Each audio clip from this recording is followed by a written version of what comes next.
Assalamualaikum warahmatullahi wabarakatuh. Nama saya Muhammad Novel Raziki, NIM saya 67042231113 dan 3MP4603. Kali ini saya akan menjelaskan tentang beberapa materi tentang manajemen produk. Yang pertama, value creation dan consumer value. Value creation adalah melakukan kegiatan yang meningkatkan nilai barang atau jasa kepada konsumen. Kemudian, customer value adalah persepsi atau penilaian yang dilakukan oleh pelanggan terhadap manfaat dan nilai yang mereka memperoleh dari produk atau layanan yang mereka beli atau gunakan. Contoh misalnya, pesawat itu seperti kayak benefit naik dan cost naik. Kemudian delivery value merujuk pada upaya untuk memberikan nilai kepada pelanggan melalui produk atau layanan yang ditawarkan. Contohnya macam-macam, yaitu customer value merujuk pada manfaat nilai yang dirasakan oleh pelanggan. Kedua, value proposition merujuk pada janji atau tawaran yang disampaikan oleh perusahaan. Yang ketiga, brand value merujuk pada persepsi pelanggan terhadap merek atau citra perusahaan. Yang keempat, employee value merujuk pada manfaat dan nilai yang dirasakan oleh karyawan ketika kerja. Yang kelima, social value merujuk pada manfaat atau dampak positif yang dihasilkan. Yang keenam, financial value merupakan pada manfaat finansial yang diperoleh oleh perusahaan dan pelanggan. Yang ketujuh, strategic value merujuk pada nilai atau manfaat jangka panjang yang dihasilkan oleh strategi bisnis. Kemudian, determinant to value adalah faktor-faktor atau elemen yang mempengaruhi nilai yang dirasakan oleh pelanggan dari suatu produk atau layanan. Kemudian, customer analysis in the disruption era. Konsumen adalah individu atau kelompok orang yang menggunakan atau membeli produk atau layanan untuk memenuhi kebutuhan, keinginan, atau tujuan mereka. Model perilaku konsumen adalah pendekatan atau kerangka kerja yang digunakan untuk memahami dan menganalisis bagaimana konsumen membuat keputusan kepemilikan. Kemudian, model perilaku pembelian adalah kerangka kerja yang digunakan untuk memahami dan menganalisis proses pembelian yang dilakukan konsumen. Kemudian macam-macam. Yang pertama ada demografi.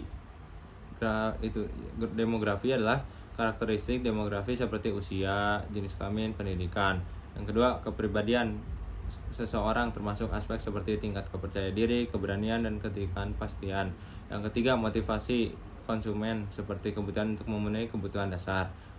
Yang keempat, persepsi konsumen tentang merek atau produk termasuk kualitas atau nilai. Kelima, budaya nilai-nilai atau norma-norma yang ada dalam suatu masyarakat. Jadi yang macam-macam yang seperti saya sebutkan itu kayak jenis-jenis kayak tingkah laku atau kayak model perilaku suatu.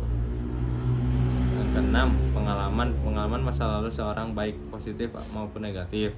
Ketujuh, pengaruh sosial seperti tekanan dari kelompok atau anggota. Kemudian apa yang kita perlu tentang pelanggan potensial, seperti kayak siapa yang membeli menggunakan produk, apa yang dibeli pelanggan, di mana pelanggan pembeli, kapan pelanggan membeli, bagaimana, mengapa, dan bagaimana atau apakah. Kemudian siapa yang membeli dan menggunakan produk, seperti kayak pembeli influencer dan pengguna yang lain-lain. Pasar potensial dan peramal penjualan, forecasting jumlah total penjualan yang diharapkan dapat dicapai melalui bagaimana kondisi pada waktu atau periode yang ditetapkan. Kemudian, kalau pengertian lewat potensial itu jumlah maksimal penjualan yang untuk didapatkan atau dicapai dalam memberikan kondisi pada waktu periode yang ditetapkan. Kemudian, hal untuk pokok menilai yang pasar biasa potensial digunakan. Yang pertama, untuk membuat keputusan masuk atau keluarnya. Kedua, melihat sejauh mana produk ditingkatkan. Ketiga, untuk membuat keputusan lokasi dan distribusi yang lain. 4, untuk kebutuhan tujuan dan evaluasi kinerja. Yang kelima, sebagai manusia untuk peramalan forecasting. Lalu saya akan menjelaskan tentang memperoleh estimasi potensial. Ada identifikasi pasar target, ada pengumpulan data, analisis pesaing, penetapan target, perhitungan potensial, validasi, dan penyesuaian. Kemudian sumber informasi. Yang pertama ada sumber pemerintah, asosiasi perdagangan, data perusahaan pribadi. Keempat, analisis keuangan dan industri. 5, pers populer. 6, internet. Potensi produk baru dan berkembang. Ada keuntungan relatif, kompatibilitas. 3, risiko. Pengembangan produk baru untuk era disrupsi. Produk baru perusahaan menghadapi rentang usia yang terhadap dan harus digunakan oleh produk yang lebih baru. Tetapi produk baru bisa gagal. Risiko inovasi sama besarnya dengan imbalannya.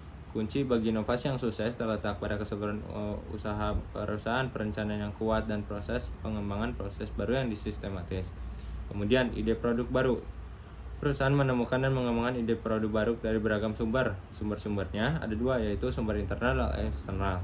Proses pengembangan produk baru ada 8, yaitu penciptakan ide, penyaringan ide, pengembangan konsep produk, pengujian konsep, pengembangan strategi pemasaran, analisis bisnis, pengembangan produk dan pemasaran uji, dan ke-8 komersialisasi.